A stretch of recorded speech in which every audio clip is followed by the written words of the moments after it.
Paid for by Marjan, Philhour for Supervisor 2020. Financial disclosures are available at sfethics.org. Hi, everyone. Thank you for joining us. My name is Marjan Philhour, and I am just so excited to be here today with my friend and merchant neighbor, Suzie Ferras, who is not only the owner of Creative IQ, which she opened up just 5 years ago. It's an education-focused art studio right here in the outer Richmond.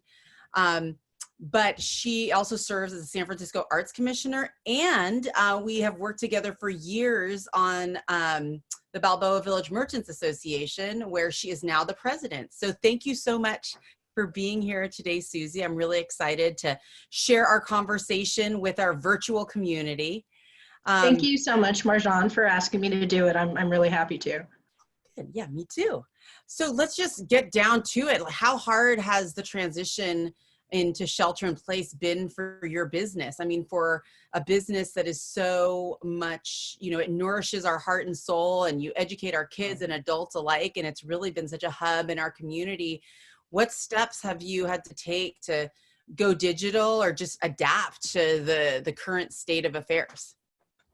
Right. Well, I mean, the shutdown's been hard on everyone, and it's been devastating for small businesses like mine. Our monthly expenditures pretty much are the same, even though our income has dropped to zero. So that's been very challenging, and figuring out how we can continue to support our staff, our teachers, the artists that we represent in our gallery, as well as the community and the kids that we teach and who I miss, dearly. So it has been very challenging. So we're trying to figure out how we can pivot to an online format, how we can still offer camps and classes to our students and their families, because we've gotten lots of requests from parents who are scrambling to figure out what to do with their kids, especially with the summer, with no usual summer camps kind of looming ahead. Yeah. Oh my gosh. So we're yeah, right. So yeah, we're trying to figure out how to translate what we do to online classes, and we're going to be launching that in May. Well, I have always appreciated just your real attention to what the community is needing and wanting. And it's been so apparent in how you've run your business, and your collaborative spirit is also very apparent. I know our businesses have sometimes collaborated in areas where we found that kids want to combine art with pottery, but that kind of thinking, right, I think even more so is what we need right now. So, but you've got a big job as president of the Balboa Village Merchants Association. There have been so many things that we've come together as a local merchant community to help promote. Right. How have you found our fellow merchants have stepped up to support each other? Well, I mean, the meal program that the owners of Cassava, Yucca, and Crest have helped put together, and I think that you helped with as well, to get donations to support other restaurants in the neighborhood that then in turn support people in our community by offering free meals. So that's been huge. Also just offering support to each other by sharing resources and information as it comes up.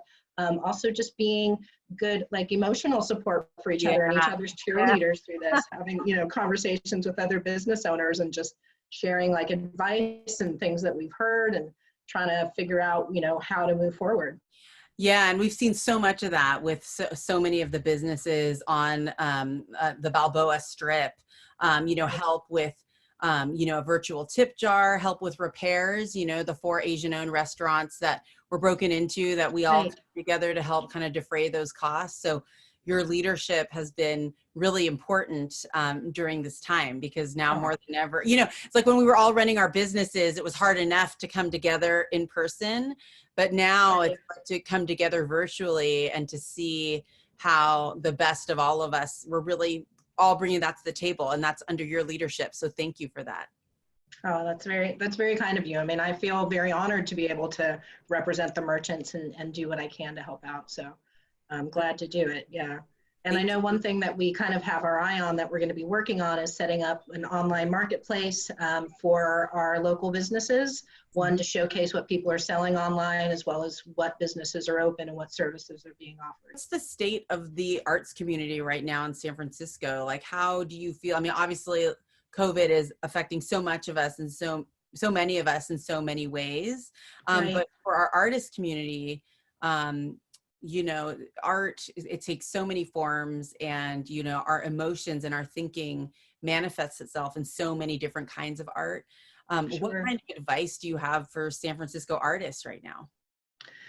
Well, and it's funny because I've been talking to a lot of the other artists in my community just about, you know, what we're doing, how we're struggling, and then what we can do to come together and support each other. And it's been so uplifting to see how artists are rallying around each other, you know, trying to figure out how we can put stuff more online, helping some of the artists that haven't already taken that step. Mm-hmm. I'm actually going to be setting up an online marketplace through Creative IQ to support the artists that we represent in the gallery already, just Great. to give them another outlet for, you know, potential art sales that'll help them get through this. Because that's the scary thing about the arts community right now, and not just in San Francisco, but in the country and in the world. A lot of the support systems that enable artists, to be able to make their living as artists, are kind of breaking down. You know, there's a prediction that a lot of galleries are not going to make it through this, and so there's not going to be that support after. And then a lot of artists who go to conventions and fairs and other public events to be able to support themselves obviously can't do that right now. So there's a lot of brainstorming and connection going on, which has been amazing, just in terms of like, okay, what can we do? How can we support each other? What online events can we throw that help spotlight, you know, each other's art to help get art sales and get each other's work out there? Yeah. No, that's important work. And so tell me, what can we do specifically to help support you and Creative IQ right now? Well, you know, and I know we all need the support. One thing that I definitely am trying to do is offer the online art classes and camps specifically to support the people in our neighborhood that are also already my students, and that depend on our summer camps.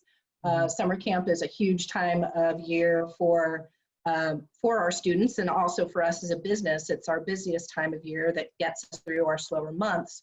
So, you know, supporting by joining our art classes and our day camps that we'll be setting up in May, that's huge. We've also started a GoFundMe for Creative IQ to get us through the shutdown and help us cover our costs, and, you know, during this time when we don't really have any income. So that would be great. Any assistance with the GoFundMe or even joining our classes is greatly appreciated. Also, just, you know, supporting local arts as much as you possibly can, finding those local neighborhood sites where you can support your favorite neighborhood restaurant or your favorite shop that's in your neighborhood, or artists that, you know, buying, not rain checks, I'm sorry, buying Gift cards. Gift cards, thank you. Buying gift cards, you know, asking artists to do commissions, looking on some of these online marketplaces that we'll be setting up for both the local merchants and local artists, and, you know, doing what you can to support. All that is helpful. Well, we'll make sure to put the links to the GoFundMe and Creative IQ at the end of this video, so everyone stay tuned for that. But last question for you, what is keeping you hopeful? I mean, you've always had such an amazing energy and calm, but also it's very invigorating just to be around you and interact with you. And it's so evident in how, you know, the kids and your students of all ages whom you work with. So what is keeping you hopeful and going through all this? Well, I mean, I still remind myself I am amazingly blessed to live in this amazing place we get to live in, and the amazing community with the people that we share this community with. So I'm just reminding myself that, and that we will get through this together.